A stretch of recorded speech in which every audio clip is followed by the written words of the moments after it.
Welcome back to the deep dive. Yeah. Usually when we sit down here, we've got a stack of articles, maybe a nonfiction bestseller, some research papers. We're, trying to make sense of the world through facts. Right. But today Yeah. we're doing something a little different. We are looking at a loop. A loop is really the only way to describe it. We have a very strange, very compelling stack of source material. It's two linked manuscripts novels, really called The Unburied Hour and The Disquiet Meridian.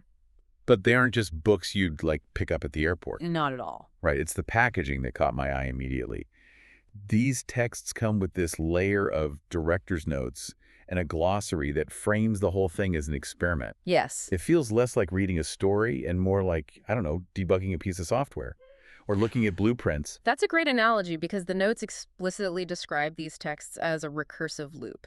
You can't just read one and be done. It's a binary structure. Yeah. So on one side, you have The Unburied Hour by an author using the pseudonym Penex Hesaka. The notes call this the fusion pattern. Which, having read it, feels like the clean, polished side of the coin. It has chapters, the sentences flow.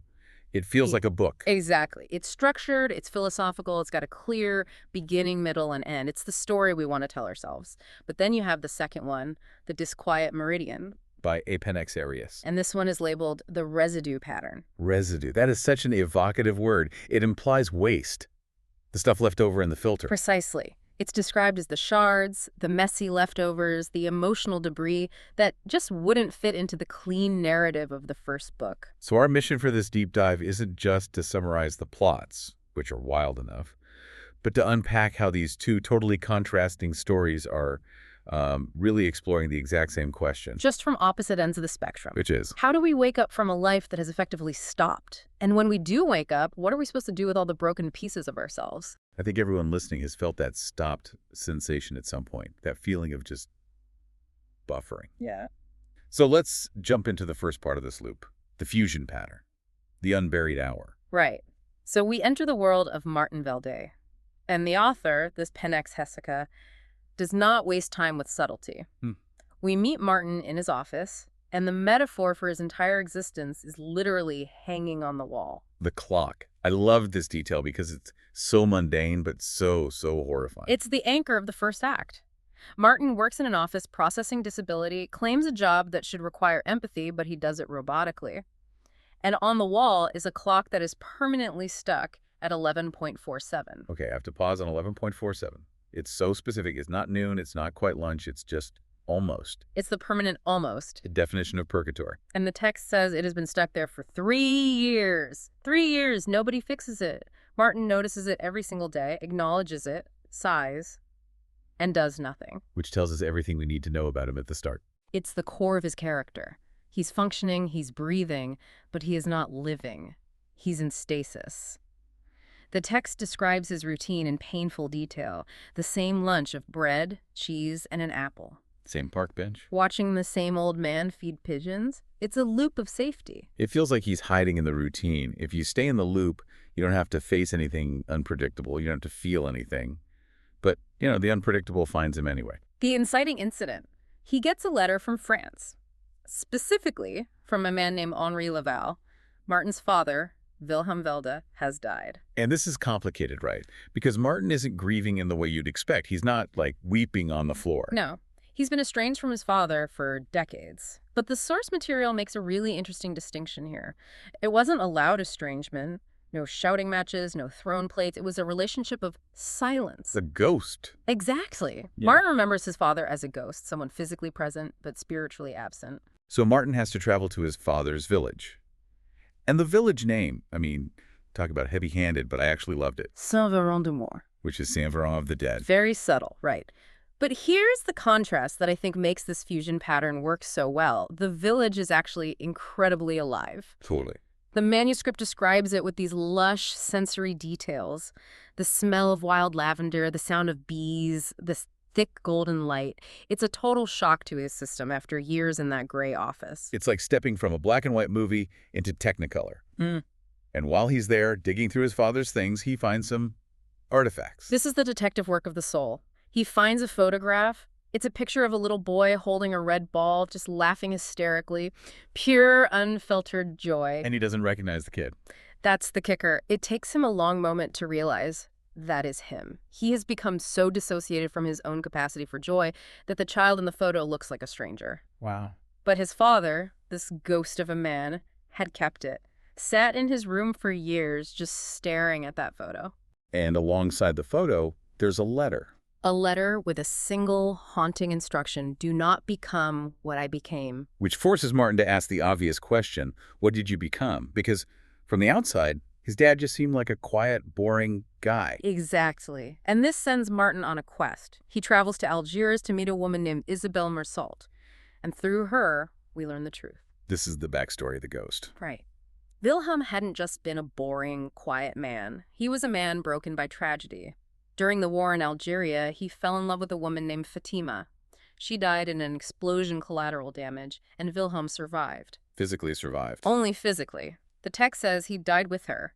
He returned to France, but he just checked out of existence. He became a ghost to protect himself from the pain. He stopped his own clock. And this is the light bulb moment for Martin. He realizes that his stopped clock life isn't just a bad habit.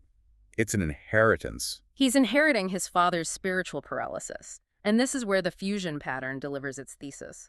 Martin decides to break the inheritance. He refuses to go back. He leaves the 11.47 clock behind. He stays in Saint-Véran-de-Moor, and he starts to work on his father's garden. This is crucial. He doesn't just chill or take a vacation, he works. He gets his hands in the dirt. Healing through cultivation, as the notes call it. Exactly. He prunes, he weeds, he waters. There's a specific scene that stuck with me. He's sitting in the garden, dirty and tired, listening to the bees. And he has this one thought: this is enough. That is the turning point. Enough. For a man who spent years just waiting for something to happen, realizing that the present moment is sufficient, that is a radical shift. He moves from waiting to being. But he doesn't do it entirely alone. We have to talk about Elena. Elena is Martin's ex-partner. She's the one who left him years ago because, in her words, he was dead while still breathing. Which is a brutal thing to say. Brutal, but painfully accurate. So she hears he is in France and comes to visit. But, and the director's notes are very specific here, she does not come to save him. She's in a plot device. Right. She isn't a nurse to fix him. She comes to witness him, to see who he's becoming. That distinction matters. It does, and they rebuild a life together. It's not a grand romance. It's a partnership based on presence, just being there with each other. And the story ends peacefully. Surprisingly so. Martin writes a memoir, puts it in a box, and eventually dies in the garden among the lavender. It feels complete, a circle close. A good death. He woke up, he lived, he died. But remember, that is only half the loop. That was the fusion, the clean, philosophical story. Now we have to look at the residue. The Disquiet Meridian. Written by Accompanying Arius, and the vibe shift is immediate. If the first book was a smooth river, this one is a bag of broken glass. It feels sharper, more jagged. It's uncomfortable to read. It opens with an image that is just so unsettling. We're introduced to the protagonist, Séla. He's in a cafe, watching a woman eat a soft-boiled egg. For 6 minutes, this scene made me so uncomfortable. He watches the mechanics of it, breaking the shell, piercing the yolk, wiping her mouth. He's fascinated by the process, but he feels absolutely nothing. He describes himself as a camera. That's the residue pattern right there. He defines himself as the ash, or the hole where the thing used to be. Unlike Martin, who was asleep, Séla is shattered.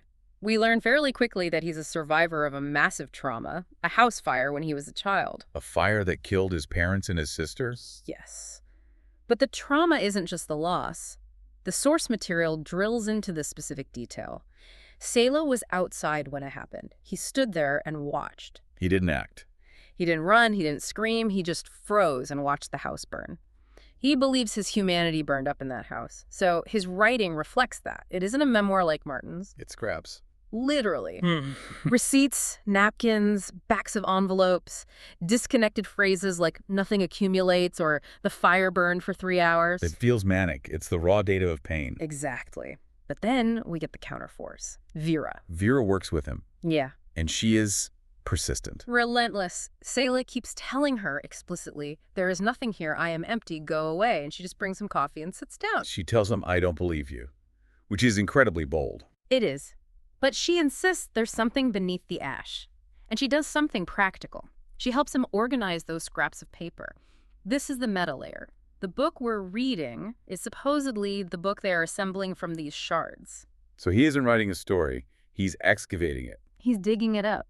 And while this is happening, he starts having this recurring dream, a flat, dead gray field, and a shape in the distance. Just a smudge on the horizon at first. Right. But as he begins to face the trauma, to actually write down the words, "I watched," the dream changes. The field gets color, he starts to hear wind, and the shape resolves into a child. The boy he was.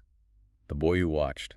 And the resolution for Séla isn't growing a garden. It's running across that field in the dream and hugging that child. It's embracing the part of himself he tried to leave behind. That's a powerful image. Integration. But there is a twist at the end of this one, too. Vera passes away before him, and after she dies, he's cleaning out a closet and finds her secret book. She was writing her own perspective the whole time. She saw him. She saw the boy hiding inside the man. It proves that his isolation was an illusion. He thought he was invisible, but he was being witnessed the whole time. So we had these two stories. One guy waking up and growing a garden, the other piecing himself together from shards. And that brings us to the synthesis. Because remember, this is a loop. The director's notes give us a massive clue in the author names. I was wondering about those. Penex Hessica sounds... Well, it sounds made up. It is. It's a blend. Hessica is constructed from the names of three heavy hitters, Heidegger, Sartre, and Camus. The holy trinity of existentialism. Right. Existence precedes essence. The fusion novel is a synthesis of their philosophies. Martin is the ultimate existentialist hero. He realizes life is meaningless, the stopped clock, and decides to create meaning through action. Through the garden. Okay, that tracks. But what about Penex Erreus? Errus comes from the Latin for wandering or error. The error in the system. The wandering part. The part that gets lost. If Hessica is the philosophy of the ideal self, Arius is the reality of the broken self. The self that fails, that has glitches. I like the comparison of their healing methods. Cultivation versus excavation. Think about it. Martin heals by imposing order on nature. He adds to the world. That's fusion. Séla heals by digging up the past. He doesn't add anything new. He recovers what was lost. That's residue. Feels like you need both. We absolutely do. That's why it's a loop. You can't just garden your way out of deep trauma. Sometimes you have to dig. But you can't just dig forever. Eventually you have to plant something. I want to circle back to Elena and Vera, because in a lesser version of this, they just be the muse, you know. But the notes are adamant that they are not just helpers. No, the notes call them creators. Look at Elena. She leaves Martin to save herself. That's a huge act of agency. And when she comes back, she ends up being the custodian of his story. She ensures the fusion survives. And Vera literally helps construct the book from the fragments. And writes her own. They are both witnesses, but they are the ones who close the loop. Without them, Martin is just a dead man in a garden, and Séla is a hoarder with a box of receipts. The women provide the external validation that these lives happened. Let's connect the central metaphors. The stopped clock versus the meridian. The stopped clock at 11.47 is stasis. It's the refusal of time passing. Martin's victory is getting time to move again. He enters the flow of the seasons. But the disquiet meridian is different. A meridian is a line you cross. It's a threshold. Séla's story is about crossing the line between absence and presence. He spends 40 years on the side of absence, believing he's a whole. Crossing the meridian means accepting that he is actually present. There is that line at the end of the disquiet meridian that really hit me. What accumulates is called life. It directly challenges his earlier belief that nothing accumulates. He realizes that even the ash, the silence, the waiting, it all adds up. It all counts. You don't get to delete the bad years. They are part of the accumulation. It's funny, looking at these two, I feel like everyone has days where they feel like Martin just stuck robotic, and days where they feel like Séla just shattered pieces trying to hold it together. That is the genius of the recursive loop. We aren't just one or the other. We are the fusion and the residue. We have parts that need to be cultivated and parts that need to be dug up and pieced together. And both stories end with a death, but neither feels tragic. Because they both achieved presence. Martin found the child with the red ball. Séla found the boy who watched. They integrated the parts of themselves they had exiled. So what does this all mean for us? The coda of the source material has this summary that I think wraps it up beautifully. It says, "We are all children with red balls who forget how to laugh, then remember, then die." It sounds bleak when you say it like that. It does, but it's actually liberating. It emphasizes the middle. There's no clean beginning, and the end is just an end. The meaning is entirely in the accumulation of the now. It really makes you look at the boring parts of your day, not as wasted time, but as material. Exactly. It asks us to look at the residue of our own lives, the messy parts, the boring parts, the painful parts, and see them not as waste, but as the clay we have to build with. Okay, let's leave the listener with a thought to chew on. We talked about Martin's stopped clock at 11.47. The time that refuses to pass. Right. So I want to ask you, the listener, what is your stopped clock? Is there a part of your life, a hobby, a relationship, a dream that is frozen at 11.47? Are you staring at it every day but not fixing it? And conversely, if you looked at your residue, the scraps of thoughts on your phone, the fragments of your past, what story would those shards tell? Are you cultivating a garden or are you excavating a ruin? Or, like most of us, are you doing both? Go find your red ball, everyone. Thanks for listening to The Deep Dive. See you next time.